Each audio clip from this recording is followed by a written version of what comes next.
안녕하십니까. 소우쿨 극장의 소리내어 읽거나 눈을 감고 듣기 코너입니다. 오늘은 팔자 고칠 기회를 알고도 스스로 마다한 한양선비 심생에 관한 이야기입니다. 구독과 좋아요 그리고 알람 설정 부탁드립니다.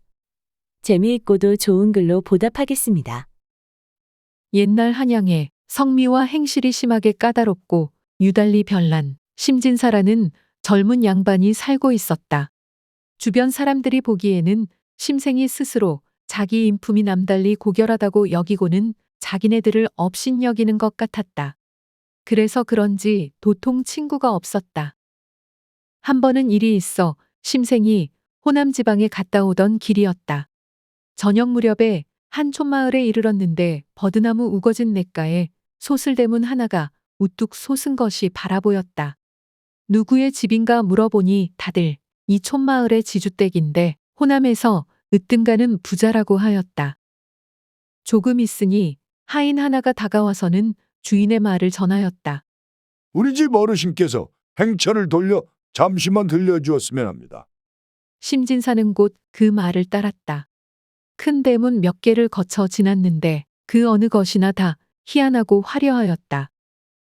대궐 같은 높은 정각에 이르니 쳐들린 추녀의 울긋불긋한 단청이 키 높은 대나무 숲 속에 보일 듯 말 듯한데 정각 아래의 큰 못에는 연꽃이 한창 피어 꽃들이 품어내는 깨끗한 향기가 온뜰에 가득하였다. 정각의 웅장함과 후원의 아름다운 경치는 일찍이 보지도 못한 것이어서 마치 신선들이 사는 곳에 온 것 같았다. 주인 노인은 심생을 보자 반갑게 맞았다. 온 세상이 모두 형제라. 옛사람들은 수레를 타고 가다 만나서도 구면처럼 반기었으니 하필 오래 사귀어 알아야만 마시겠소. 심생의 성명, 거주와 가문, 친척들에 대해 대략 물어보고 나서는 좌우에 명하여 술상을 내오게 하였다. 화려한 옷을 떨쳐 입은 시중드는 여종이 상을 들여오는데 산의 진미가 앞에 가득하였다. 술이 몇 순배 돌자 주인 노인이 잔을 잡고 말하였다. 내가 자네와 본래 정의가 두터운 사이도 아니건만 이렇게 맞아온 것은 내게 딱한 사정이 있어 자네에게 부탁하려는 것일세. 이것은 자네에게도 나쁜 일은 아니니 자네가 들어줄 수 있겠나. 심생이 살해하며 말하였다. 제가 어른과 초면인 터에 이렇게 극진한 환대를 받았으니 공께서 부탁하려는 것이 무슨 일인지 모르겠으나 저의 힘이 닿는 일이라면 말씀대로 주선하지 않을 수가 있겠습니까? 이 늙은 것이 살림은 비록 요족하나 사람이 오복을 다 누리기는 어려운 법이라. 자식이라고는 하나도 못 보고 있다가 늙음하게 천첩의 몸에서 딸 자식 하나를 보았네 그려. 지금 나이가 16살인데 이 늙은 것이 애지중지하는 것은 세상에서 그 아이뿐이네. 그런데 그 아이의 어미가 한양 양반댁의 종일세. 내가 천금을 주면서 모녀를 송양시켜 달라고 부탁하였으나 그 상전이 고집을 부리며 허락지 않네. 이번에 듣자니 내 딸을 시비로 삼아 자기가 부리려 한다고 하네. 추악한 놈 같으니 늙은 것이 내 딸을 성적 놀이개로 삼을 생각이지. 그 댁에서 아이를 데려가려고 집사가 온다는데 분한 생각은 이를 데 없으나 무어라 거절할 명분이 없네 그려. 내가 그 딸 자식을 빼앗기지 않으려면 한 가지 길밖에 없네. 만약 어떤 양반댁에서 그 애를 첩으로 삼으면 그 상전이 아무리 괴벽을 부리며 망령을 한다 해도 어찌 감히 손을 댈 수 있겠나. 지금 당장 발등에 불이 떨어질 지경이네. 내 딸이 비록 천한 몸의 소생이기는 하지만 사실은 재주나 용모가 범상치 않네. 그런데 오늘 자네를 보니 한양의 훌륭한 가문이요. 나이 젊은 데다 재주까지 있음직하니 만약 천한 자식을 거두어주면 지금 내가 죽어도 한이 없겠네만 자네가 허락할지 모르겠네. 심생은 그 말을 듣자 얼굴색을 변하며 눈물을 흘리다가 한참 만에야 입을 열었다. 이제 공의 말을 듣고 보니 소위 아름다운 일이라 하겠소이다. 만약 첩을 얻으려는 사람이라면 이런 기회를 만나기 힘들 것이외다. 그러나 저는 평생 첩을 얻지 않으려고 마음먹었기 때문에 그 말을 따를 수 없소이다. 자네 마음을 알겠네. 내 딸이 너무 못나 목전에 근심을 덜려고 억지로 권하는 것이 아닌가 해서 그러는 게 분명할세. 내 딸이 못나지는 않았으니 내다가 선을 보이는 걸 아쉬워할 턱이 없네. 그러더니 곧 좌우에 명령하여 별당에 가서 딸을 불러오게 하였다. 어디선가 먼저 그윽한 향기가 바람에 실려와 몸에 스미는 듯하더니 얼마 후 어린 여종이 앞서고 그 뒤로 처녀가 따라 나왔다. 그 옷차림과 기이한 폐물들은 무어라 형언할 수 없고 아름다운 얼굴과 고운 자태는 물 위에 피어난 한 떨기 연꽃처럼 황홀하여 마치 피어나는 아침 노을을 바라보는 것 같으니 아무리 옛날에 이름난 미인들이라 하더라도 그보다 더할 수는 없었다. 천한 자식이 그리 누추하지는 않으니 자네 마음에는 어떤가? 내가 일찍이 세상에 일색이 있다는 말을 듣기는 했으나 본 적은 없습니다. 오늘 댁의 따님을 보고 천하에 일색이 있다는 것을 알았습니다. 온 나라에 으뜸가는 미인이라는 말이 과연 거짓이 아니라 하겠습니다. 저도 모르게 정신이 떨떨해지고 혼백이 날아나는 것 같습니다. 그러니 자네가 내 청을 들어준단 말인가? 댁의 따님은 참으로 아름답소이다만 저의 천한 의향은 공께서 이미 아는 바입니다. 이제 감히 딴말할 수는 없습니다. 자네의 결심은 내가 짐작할 수 있네. 자네가 처와 금실이 좋은데 또 첩을 맡게 되면 집안이 편안치 못할까봐 그러는 것일 테지. 아니면 아내의 시샘으로 좋지 못한 일이 생길까봐 그러는 게 아닌가? 저의 처는 생김도 누추하거니와 성미도 강하지 못해서 그럴 염려는 없습니다. 그러면 또 한 가지 문제가 있네. 군이 살림살이가 넉넉지 못하여 첩을 데리고 살 수 없어서 걱정하는 게 아닌가? 집과 노비, 입을 것과 먹을 것, 살림 비용을 내가 넉넉히 대줄 수 있네.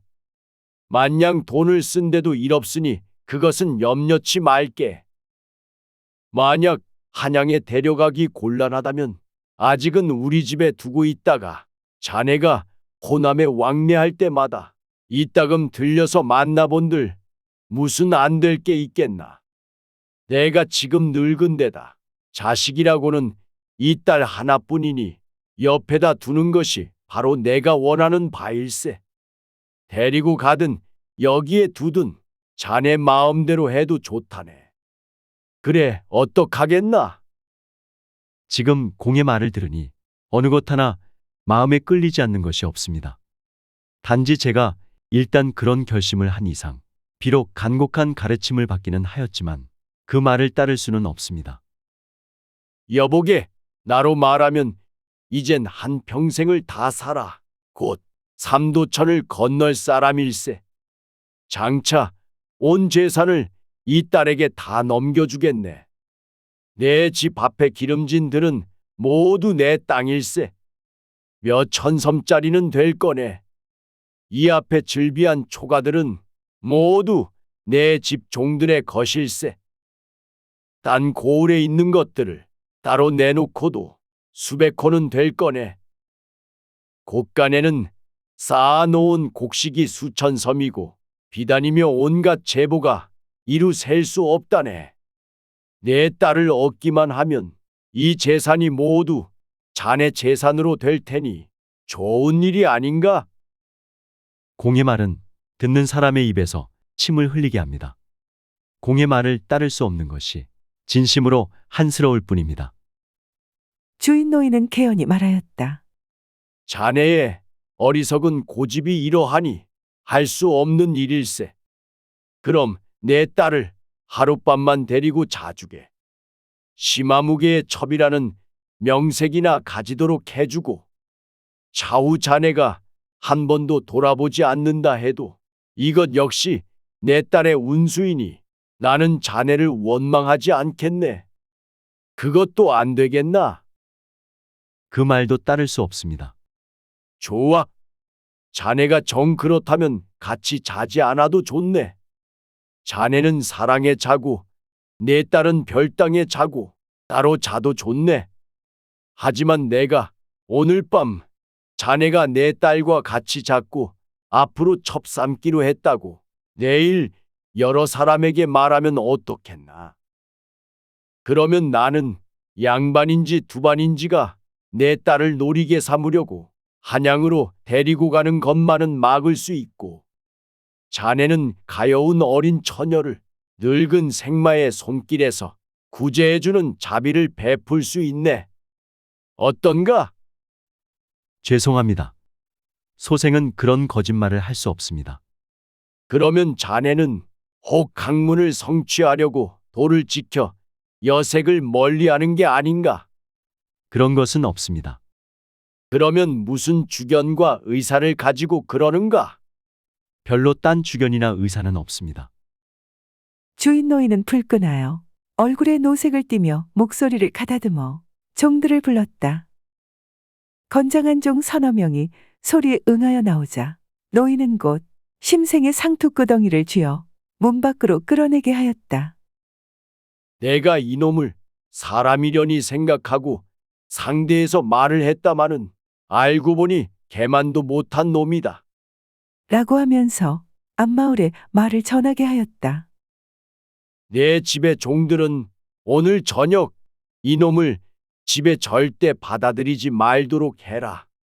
심생은 문 밖으로 끌려나와 저녁밥도 못 먹은 채 한밤중에 험한 길을 허둥지둥 걸었다. 지나는 마을마다 문을 두드리면 주인의 분부가 있었다고 하면서 받아주지 않았다. 밤은 칠흑같이 어두웠고 하늘에서는 비까지 억수로 쏟아졌다. 사람과 말이 다 허기지고 길에 엎어지고 자빠지며 고생 끝에 겨우 새벽녘에야 개딱지 같은 자기 집에 도착했다. 여보, 어서 오셔요. 바깥에 저렇게 비가 많이 오는데 중간에 어디 쉬셨다 오지 않으시고요. 글쎄 말이오. 마땅한 장소도 없고 당신도 보고 싶고 해서 서둘렀어요. 그래, 병세는 어때요? 조금 좋아졌어요. 내가 빨리 일어나야 당신이 고생하지 않을 텐데. 여보, 미안해요. 미안하긴 부부는 일심동체 아니오. 시골에 가서 돈을 좀 구해왔으니 날이 밝으면 나가서 약을 구해오리다. 한편 심생이 귀경 중에 벌린 일이 어떻게 알려졌는지 한양 안에 짜하게 퍼졌다. 그러자 사람들이 모두 이런 편협한 인간은 세상에 용납할 수 없다. 하고 비웃어 맞이하느며 더더욱 심생을 가까이 하지 않으려 했다. 들어주셔서 고맙습니다. 용어풀이 참고문헌 및 자료 출처 소개에 올리겠습니다.